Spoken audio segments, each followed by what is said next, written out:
የዘውትር አክብሮታዊ ሰላምታችን በያላችሁበት ድረስ ወደ ሸገር ታይምስ ቤተሰቦች እንደምናላችሁ የሰዓቱ ዜናችን ነው ተጀመረ። እንደተለመደው አበይት ነጥቦችን አስቀድመን እናስተዋውቃችሁ። ከጥቂት ቀናት በፊት በምስራቅ ጎጃም ዞን በተፈጸመ የድሮን ጥቃት ከ100 በላይ ሰዎች መገደላቸው የተሰማ ነው። የአካባቢው ነዋሪዎች የተገደሉት ንጹሃን ዜጎች ናቸው ሲሉ የአካባቢው የመንግስት ባለስልጣናት ግን በጽንፈኛነትና በጥላትነት የፈረጅናቸው የፋኖ ኃይሎች የድሮን ጥቃቱ ብቸኛ ሰለባ ናቸው ሲሉ ሞግተዋል። በምስራቅ ጎጃም ዞን እናርጅና ናውጋ ወረዳ ገደብ በተባለችው አነስተኛ መንደር የተከሰተው የድሮን ጥቃት ምን ይመስላል? ዜናችን በዝርዝር የሚያጋራችሁ ይሆናል። በኢቢኤስ ቴሌቪዥን የተላለፈውና የብርቱካን ተመስገንን የህይወት ታሪክ ሐሰተኛ በሆነ መልኩ በመገናኛ ብዙሃን አሰራጭተዋል በሚል የተከሰሱት የወንጀል ተጠርጣሪዎች የችሎት ውሎ ዛሬ ተካሂዷል። በችሎት ውሎው የተደረጉ ሙግቶች ምንድናቸው? በዝርዝር የምትሰሙት ይሆናል። ወደ ኢትዮጵያ ሊደረግ የነበረው የአሜሪካው ቁጥር 1 ዲፕሎማት ጉዞ ተሰርዟል። እኚህ የአሜሪካ ውጭ ጉዳይ ሚኒስትር ወደ ኢትዮጵያ ብቻ ሳይሆን ወደ ለንደን የሚያደርጉትን ጉዞ መሰረዛቸው የተሰማ ይገኛል። ምን ገጠማቸው? እንመለስበታለን። ኢትዮጵያ ለአመታት አስጠብቃ የቆየችውን ወሳኙን ቦታዋን ለኬንያ አስረክባለች። የዚህ ሁሉ ምክንያት የዶላር ምንዛሬ ለውጥ ነው ተብሏል። በስፋት እንመለከተዋለን። ሌሎች ወቅታዊ ጉዳዮች የዜናችን ትኩረት ናቸው። እንደተለመደ ያለመጣችሁን አብራችሁን ቆዩ። የቻናላችን የዘውትር አክብሮታዊ ግብዣ ነው።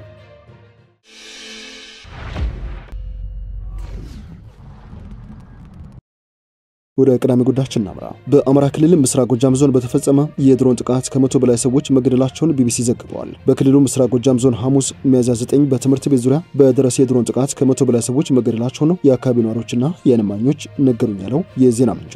በዞኑ እናርጅና ናውጋ ወረዳ ገደብ በተባለች አነስተኛ የገጠር ከተማ የትምህርት ቤት አጥር ለማጠርና ቤት ለመስራት ለልማት ስራ የወጡ ሰላማዊ ሰዎች በጥቃቱ መገደላቸውን ዘገባው ያሳያል። የአካባቢው አስተዳደር ግን ጥቃቱ በአካባቢው ተሰብስበው በነበሩ የፋኖ ታጣቂዎች ላይ እንጂ በንጹሃን ነዋሪዎች ላይ አለመፈጸሙን ለዜና ምንጩ የሰጠው ሙግት ያሳያል። የኢትዮጵያ ሰብአዊ መብቶች ኮሚሽን በበኩሉ ስለተፈጸመው የድሮን ጥቃት ክትትል እያደረገ እንደሚገኝም ይፋ አድርጓል። ነዋሪዎች እንደሚሉት ከሆነ ተሰብስበው በከተማ ያለው ገደብ የመጀመሪያ ደረጃ ትምህርት ቤት አጥርን እያጠሩ የነበሩ ሰዎች ላይ ነው ጥቃቱ የተፈጸመው። ጥቃቱ በተፈጸመበት አካባቢ በርቀት ላይ እንደነበሩ የተናገሩ ሌላ የዓይን እማኝ ወዲያው ጩኸት፣ ግርግርና ድንጋጤ መፈጠሩን ጠቁመው የሆነውን አናውቅም ሲሉ በቅጽበቱ የነበረውን ክስተት ገልጸውታል። እርሳቸውን ጨምሮ ስራ ላይ የነበሩ ሰዎች ጥቃቱ ወደ ተፈጸመበት አካባቢ ሲጠጉ ሰው የሚባል ማየት አልቻልኩም በማለትም ስለ ጉዳቱ መናገራቸውን ዘገባው ያሳያል።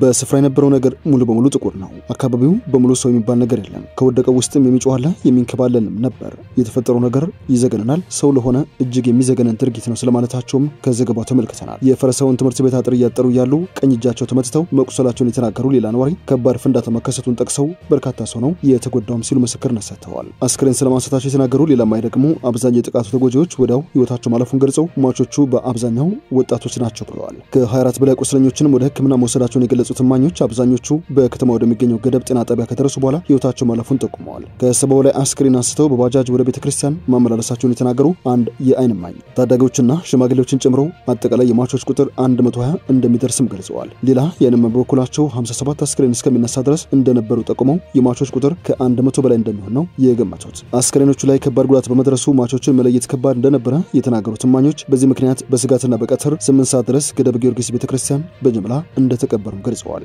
የመንግስት ኃይሎች ጥቃቱ ከደረሰ በኋላ ወደ ከተማ መግባታቸውን ተከትሎ ስጋት ያደረባቸው አንዳንድ የአካባቢ ነዋሪዎች መሸሻቸውን የተናገሩ ሲሆን ተጨማሪ ጥቃቶችን መፈጸማቸውን ጠቁመዋል። ማህበረሰቡ ከተረጋጋ በኋላ ለሟቾቹ ድንኳን እንደተጣለና ከቀናት በኋላ በስፍራው ፍራጅ የሚባለው ማስተዛዘኛ መርሃ ግብር እንደተደረገም ነዋሪዎቹ ተናግረዋል። ሰሞኑን ሲሸበር ነበር፣ ህዝቡ በሙሉ ሲሸበር ነበር በማለትም ዳግም የድሮን ጥቃት ይደርሳል የሚል የፋሲካ በዓልን በስጋት ማሳለፋቸውን የአካባቢ ነዋሪዎች ለዜና ምንጩ ተናግረዋል። የአማራ ክልሉ ግጭት ወይንም ጦርነት በ2015 ዓ.ም መጨረሻ ከተቀሰቀሰ ወዲህ ከተማዋ በፋኖ ታጣቂዎች ቁጥጥር ስር እንደሆነች ነዋሪዎች ይናገራሉ። ጥቃቱ ሲፈጸም ግን የፋኖ ታጣቂዎች ከተማ ውስጥ እንዳልነበሩና በስፍራው ግጭት እንዳልነበረ ይናገራሉ። ታጣቂዎቹ አንዳንድ ስራ ለመስራት ካልመጡ በስተቀር ከተማው ውስጥ አይታይም ሲሉም ነዋሪዎቹ አክለዋል። ነጋዴ እንደሆኑ የተናገሩ አንድ ዓይን እማኝ ሟቾቹ ንጹሃን ስለመሆናቸው ሲናገሩ በርካቶችን በንግድ ስራቸው የሚያውቋቸው ስለመሆናቸው ማክለዋል። የፋኖ አባላት ቢሆኑ አስክሬን ሲነሳ ታጣቂ እንዳገ ነበር። ፋኖችና ማህበረሰቡን ለይተን እናውቃቸዋለን። ፋኖች በአንድ ላይ ነው የሚንቀሳቀሱት ሲሉ ነዋሪው ለዜና ምንጩ ተናግረዋል። የናርጅና ናውጋ ወረዳ አስተዳዳሪ አቶ ሙሉጌቴ ንጹሃን ሰዎች ተገደሉ መባሉን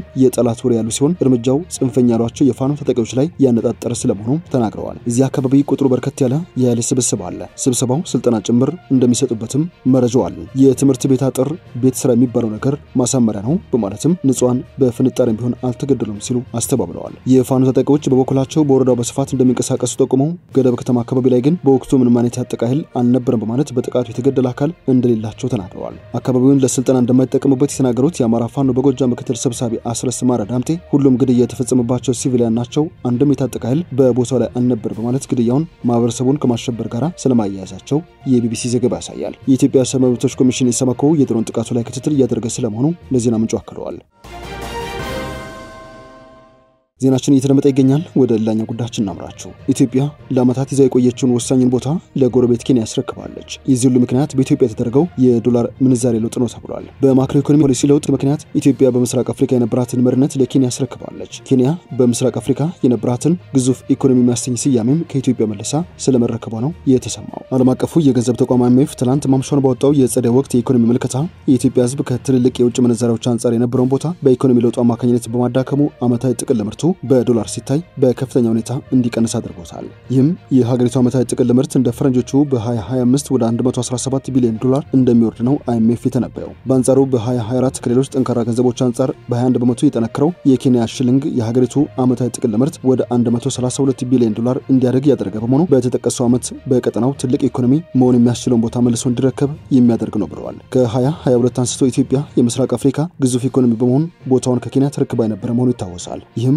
ሀገሪቷ ከሰሃራ በታች ካሉ የአፍሪካ ሀገራት ሶስተኛ ትልቅ ኢኮኖሚ መሆን እንድትችል ማድረጓት ነበር። ሆኖም የብር አቅም ከዶላር አንጻር ሲታይ የ55 በመቶ አካባቢ መዳከም ቦታዋን እንድትለቅ የሚያስገድዳት ነው እንደ IMF ትንበያ። በምስራቅ አፍሪካ ኢትዮጵያና ኬንያ፣ በአውሮፓ ደግሞ ለንደን ሲጠበቁ የነበሩት የአሜሪካ ቁጥር 1 ዲፕሎማት ጉዟቸውን ሰርዘዋል። ማርኮ ሩቢዮ ወደ ለንደን ሊያደርጉት የነበረውን ጉዞ መሰረዛቸው ተሰምቷል። የአሜሪካ ውጭ ጉዳይ ሚኒስትር የሆኑት ማርኮ ሩቢዮ ወደ ለንደን ሊያደርጉት የነበረውን ጉዞ የሰረዙ ሲሆን ውሳኔው የዩክሬን ፕሬዝዳንት ዜሌንስኪ አሜሪካ ባቀረበላቸው ሐሳብ መሰረት ክሬሚያን የሩሲያ አካል አድርጎ ለመቀበል የቀረበውን ሐሳብ ውድቅ ካደረጉ በኋላ የመጣ ነው። ከዚህ ጋር በተያያዘ የእንግሊዝ፣ ፈረንሳይ፣ ጀርመንና የዩክሬን ውጭ ጉዳይ ሚኒስትሮች በለንደን ሊያደርጉት ያቀዱትን ስብሰባም ሳያራዘሙ እንዳልቀሩ ነው የተዘገበው። ይህም ውሳኔ የአሜሪካ ውጭ ጉዳይ ሚኒስትር ማርኮ ሩቢዮና የትራምፕ ልዩ መልእክተኛ ስቲቭ ዊትኮፍ ጉብኝታቸው መሰረዛቸውን ተከትሎ እየተሰማ ነው ተብሏል። ስቲቭ ዊትኮፍ በዚህ ሳምንት ለተጨማሪ ድርድር ወደ ሩሲያ ይጓዛሉ ተብሎ ይጠበቃል። በተመሳሳይ የአሜሪካ ውጭ ጉዳይ ሚኒስትር ማርኮ ሩቢዮ በአዲስ አበባና ናይሮቢ ለማድረግ ያቀዱትን ጉብኝት መሰረዛቸው ተዘግበዋል። ይህ የሆነው የኬንያው ፕሬዝዳንት ዊሊያም ሩቶ በትናንትናው ዕለት ለ5 ቀናት ጉብኝት ወደ ቻይና ማቅናታቸውን ተከትሎ ነው።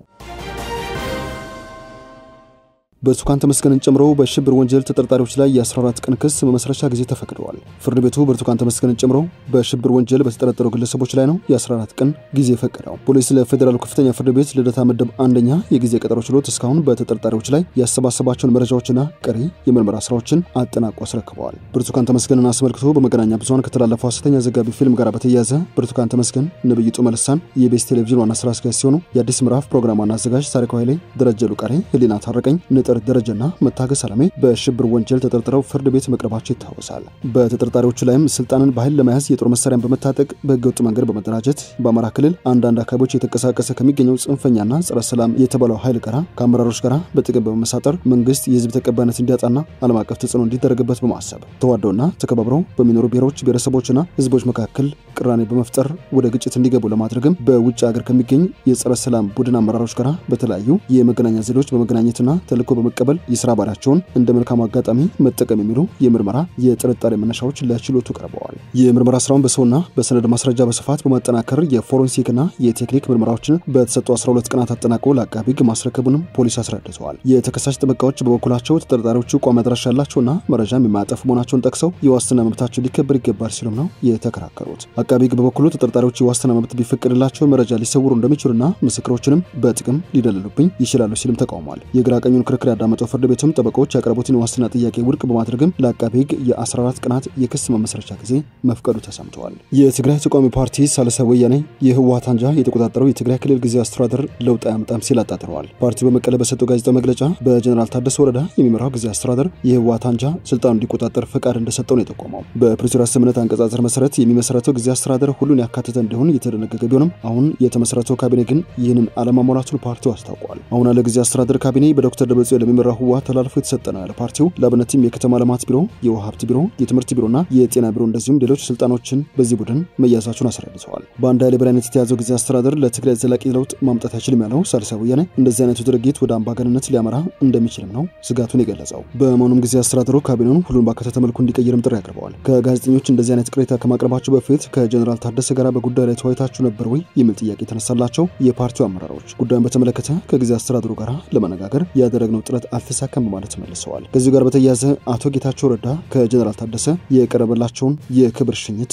አልቀበልም ሲሉ አጣጥረዋል። የጠቅላይ ሚኒስትሩ የምስራቅ አፍሪካ ጉዳዮች አማካሪ ሚኒስትር ጌታቸው ረዳ በአዲሱ የትግራይ ጊዜያዊ አስተዳደር ፕሬዝዳንት ጀነራል ታደሰ ወረደ የቀረበላቸውን የክብርና የምስጋና ሽኝት መድረክ ነው ውድቅ ያደረጉት። ጌታቸው ከጥቂት ቀናት በፊት የጠቅላይ ሚኒስትሩ የምስራቅ አፍሪካ ጉዳዮች አማካሪ ሚኒስትር ሆነው ከተሾሙ በኋላ ለመጀመሪያ ጊዜ ለሚዲያ በሰጡት ቃለ መጠይቅ ነው ይህን ያሉት። ዩኤምዲ ለተባለ የዩቲዩብ ገጽ በትግርኛ ቋንቋ በሰጡት ቃለ ምልልስም በትግራይ የተደረገው የስልጣን ሽግግር የትግራይ ህዝብ ደህንነትና ህልውናን የሚያስጠብቅ አይደለም ብለውታል። ጠቅላይ ሚኒስትሩ ለደህንነታቸው ያደረጉትን ጥንቃቄ እውቅና በመስጠት ያመሰገኑት አቶ ጌታቸው በማንኛውም መመዘኛ የትግራይ ህዝብ መልሶ ወደ ጦርነት እንዳይገባ የቻሉትን ሁሉ እንደሚያደርጉ ቃል ገብተዋል። የፕሪቶሪያው ሰላም ስምምነት ከጫፍ እንዲደርስ አበክረው እንደሚሰሩ ገልጸው በትግራይ የተጀመረው የለውጥ ፍላጎት ወደ ኋላ የሚጎተት ማንኛውም እንቅስቃሴ ተቀባይነት የለውም፣ አይሳካም ብለዋል። ትግራይ ላይ እርሳቸውን ለመግደል የተሸረበ ሴራ እንደነበረ ይህን ሸሽተው ከትግራይ ፖለቲካ የመውጣት አንዳች ፍላጎትም እንደሌላቸው ተናግረዋል። የተደረገው የስልጣን ሽግግር ጠቅላይ ሚኒስትሩ በተገኙበት በትግራይ መቀለ ቢሆን ትልቅ ትርጉም ይኖረው ነበር ያሉት ጌታቸው ትላንትን እየመዘዙ ቁርሾና ቂም በቀል ማቀጣጠል ፋይዳ የለውም ባይ ናቸው። እኔም በክብር መሸኘት ቅድሚያ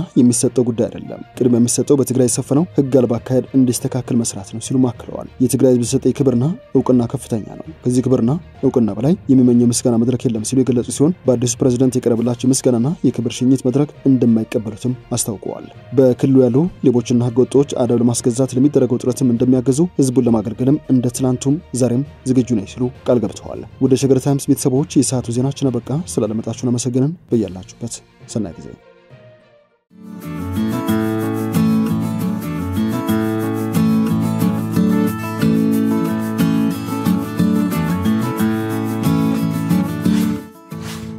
ሸገር ታይምስ ሚዲያን ሰብስክራይብ በማድረግና ደወሉን በመጫን ይከተሉን።